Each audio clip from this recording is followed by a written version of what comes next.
ఒక కోటీశ్వరుడు సడన్ గా హార్ట్ అటాక్ వచ్చి చనిపోతాడు.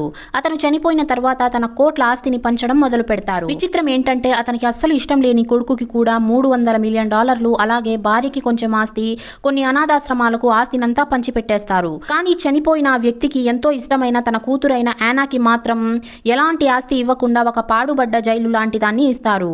ఆస్తి పంపకాలు యానాకి నచ్చవు, కానీ వాళ్ళ నాన్నకి గౌరవం ఇచ్చి ఆమె సైలెంట్ గా ఉంటుంది.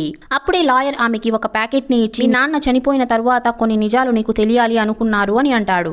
ఆమె ఆ ప్యాకెట్ ని ఓపెన్ చేయగానే అందులో ఒక USB డ్రైవ్ మరియు ఒక కీ ఉంటుంది. ఆ తర్వాత ఈమె ఆ USB ని ల్యాప్టాప్ కి కనెక్ట్ చేసి చనిపోయిన నాన్న ముందే వీడియో రికార్డ్ చేసి పెట్టి ఉంటే దాన్ని ఓపెన్ చేస్తుంది. ఆ వీడియోలో నాన్న యానాతో, యానా నీకు ఆ పాడుబడ్డ జైలుని ఆస్తి పంపకాల్లో ఇచ్చాము, అందులో ఒక రహస్యం దాగి ఉంది, దాన్ని నేను ప్రపంచం నుంచి 20 సంవత్సరాల నుంచి దాచాను, అలాగే ఆ పాడుబడ్డ జైలు ఎక్కడుందో అడ్రస్ కూడా యానాకి చెప్తాడు. అలాగే ఆ జైలు దగ్గరికి వెళ్లేటప్పుడు ఎవరికి చెప్పకుండా వెళ్ళు అని అంటాడు. దాంతో యానా అదే రోజు రాత్రి ఊరి బయట ఉన్న అడవికి వెళ్తుంది.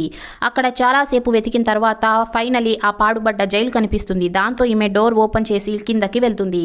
లోపలికి వెళ్ళగానే అక్కడ ఒక ముసలతన్ని బంధించి ఉంటారు. యానాకి అసలు వాళ్ళ నాన్న ఈ ముసలతన్ని 20 సంవత్సరాల నుంచి బంధించి ఏం చేస్తున్నాడో అర్థం కాదు. దాంతో ఈమె పోలీసులకి ఫోన్ చేయాలని అనుకుంటుంది. కానీ వాళ్ళ నాన్న చెప్పిన విషయం గుర్తొచ్చి యానా సైలెంట్ గా ఇంటికి వచ్చేస్తుంది. అప్పుడే యానా దగ్గరికి వాళ్ళ అన్న వచ్చి, నీకు ఆస్తి పంపకాల్లో ఏమీ రాలేదు కదా, నీకు ఏమైనా బాధగా ఉందా, కావాలంటే $100 మిలియన్ నేను నీకు ఇస్తాను అని అంటాడు. దానికి యానా, నాకు డబ్బులేం అవసరం లేదన్నా అని అంటుంది. ఎందుకంటే ఆమెకి వాళ్ళ నాన్న తన కోసం ఆ పాడుబడ్డ జైల్లో ఏదో ఒకటి దాచిపెట్టుంటాడు అనే నమ్మకం ఉంటుంది. ఆ తర్వాత రాత్రి అందరూ నిద్రపోయాక యానా మళ్ళీ అదే జైలు దగ్గరికి వెళ్తుంది. ఆ ముసలతనితో అసలు నువ్వు ఎవరు అని అడుగుతుంది. ఆ ముసలతను యానా గురించి మొత్తం చెప్పడం స్టార్ట్ చేస్తాడు. అతనికి యానా గురించి మొత్తం తెలిసి ఉంటుంది. యానా చిన్నప్పుడు చేసే విషయాలన్నీ చెప్తాడు. అలాగే యానా పుట్టినప్పుడు ఆమెకి ఉన్న పుట్టుమచ్చ గురించి కూడా చెప్తాడు. దాంతో యానా, నా గురించి మీకు ఎలా తెలుసు అని అడుగుతుంది. దానికి ఆ ముసలతను, నా కోసం తినడానికి ఫుడ్ మరియు డ్రింక్ తీసుకొని రా అని అంటాడు. దాంతో వేరే దారి లేక యానా అతనికి కావాల్సిన ఫుడ్ ని డ్రింక్ ని తీసుకొని వస్తుంది.